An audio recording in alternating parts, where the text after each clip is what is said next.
There is a version of this offseason where the Dallas Stars are the team everybody is talking about for the right reasons. Instead, they are the team everybody is talking about because their best young winger just said no. Jason Robertson had a decision in front of him that most players never get: an 8-year contract, a number close to $120 million, and a one-way ticket out of restricted free agent purgatory. All he had to do was sign it. He turned it down. That is not a rumor.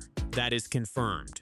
Stars general manager Nill stood in front of reporters after the draft and admitted the offer was real, that Seattle was ready to make the trade, and that Robertson's side walked away from the table.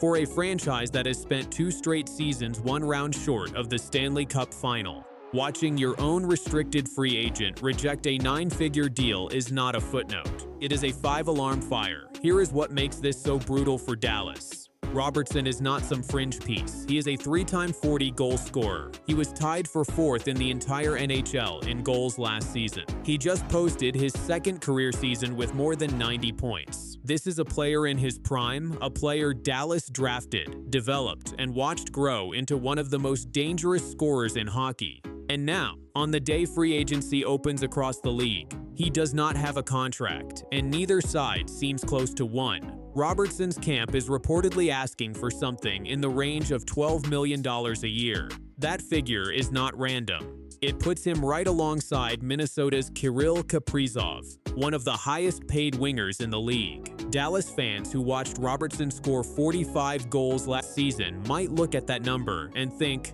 fair enough, pay the man. But context is where this story turns from a contract dispute into an organizational crisis. The Dallas locker room is not exactly light on money. Mikko Rantanen is already commanding a massive cap hit after signing his own extension. Wyatt Johnston, the team's other rising young forward, is going to need a new deal soon too. Stack Robertson's ask on top of that, and general manager Nill is not just negotiating one contract. He is trying to solve a puzzle where every piece costs more than the last one, on a roster that has to fit under a hard salary cap. That is the trap Dallas built for itself. And here is the part that should really worry Stars fans. This situation did not have to happen. Robertson has been a restricted free agent target for extension talks for more than a year.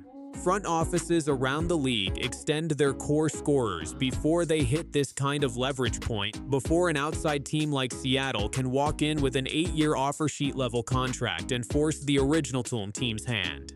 Dallas let the runway shrink, and now instead of negotiating quietly in April, they are negotiating publicly in July, with a rejected trade already on the record and a thin, weak free agent class watching every headline. The Seattle piece of this is what turns Dallas from awkward into genuinely dangerous. Sign and trade offers of that size do not get made lightly. Seattle was prepared to hand Robertson a contract that would have made him one of the highest paid wingers in hockey. And Dallas would have received draft compensation, reportedly including a top 10 pick, in return. Nill said no to moving forward with it, choosing instead to try to keep Robertson in a Stars sweater. That is either a statement of confidence from the front office, or it is a general manager betting his season on a player who has already shown he is willing to say no to enormous money if the fit is not right, which raises the real question hanging over Dallas right now. What if Robertson says no again? If you are new here, we cover the biggest trades, standoffs, and locker room fallout across the NHL every single day. So make sure you are subscribed for when this Robertson situation breaks one way or the other, because it is going to move fast. Look around the league and you will see exactly why other general managers are watching this so closely. Restricted free agent standoffs like this one are becoming the new pressure point in the salary cap era. Teams draft a star, watch him blossom into a superstar, and then discover that the cost of keeping him has climbed faster than the cap itself. Dallas is not the first team to feel that squeeze. But the way this particular standoff is unfolding in public on the biggest day of the offseason, with a rejected trade already confirmed by the general manager himself, makes it one of the most closely watched cases in years. Agents across the league are reportedly using the Robertson number as a benchmark for their own restricted free agent clients, which means whatever Dallas eventually pays sets a price tag that other front offices will be dealing with for seasons to come. Because make no mistake, this is not just about one winger and one contract number. This is about whether the Dallas Stars, a team built to win a championship right now, can hold its own roster together long enough to actually do it. Every extra day Robertson goes unsigned is a day where trade rumors get louder, where other teams start calling Nill's office again, and where the locker room starts to wonder whether the front office actually has a plan.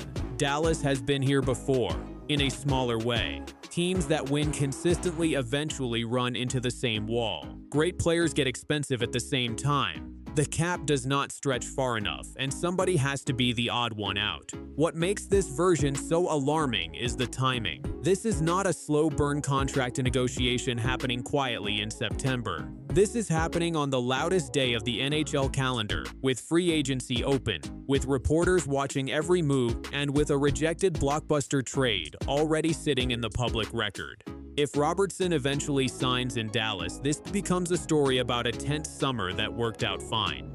But if the two sides stay far apart, if training camp opens with Robertson still unsigned, or if Dallas finally caves and trades him somewhere else entirely, this becomes the moment that defined the collapse of a Western Conference contender. Either way, the Stars are no longer just a hockey team chasing a championship. Right now, they are the cautionary tale every other front office in the NHL is quietly taking notes on. And the next move is not up to Dallas anymore. It is up to Jason Robertson. It is 2 in the morning on the East Coast. Free agency is 2 days away. And the Vegas Golden Knights just lost a piece of their roster that nobody outside the organization thought they were ready to give up. The Florida Panthers announced they had acquired goaltender Akira Schmid from Vegas in exchange for a single third-round pick that will not even be used until the year 2028. On paper, it looks like a quiet, forgettable transaction buried under a mountain of qualifying offer news and free agency previews. Underneath that quiet headline is a much rougher story for the defending Western Conference champions, and it is one that nobody in Vegas wanted to wake up to this morning. Let's start with what Vegas actually gave away. Akira Schmid was not just a body in the crease last season. He started more games than any other Golden Knights goaltender, finishing the year with a record of 16 wins, 10 losses, and 6 overtime losses, along with a save percentage of .893 and a goals against average of .259. Those are not eye-popping numbers, but they are the numbers of a goaltender who carried real innings for a team that ultimately made it all the way to the Stanley Cup final. Vegas trusted him with the bulk of the regular season workload, then turned to Carter Hart once the games stopped counting in the standings and started counting in banners. That decision worked out for one playoff run. It does not erase the fact that Schmid was a proven, capable insurance policy, and now that insurance policy belongs to a division rival who happens to be the two-time defending Stanley Cup champion. Here is where it gets worse for Vegas fans who are paying attention. The return for Schmid was not a young defenseman, not a roster player, not even a mid-round pick in next year's draft. It was a third-rounder, 2 full drafts away in 2028. That is the kind of asset teams trade for organizational depth, not the kind of asset you expect in return for a goaltender who just finished posting the most starts on a cup final roster.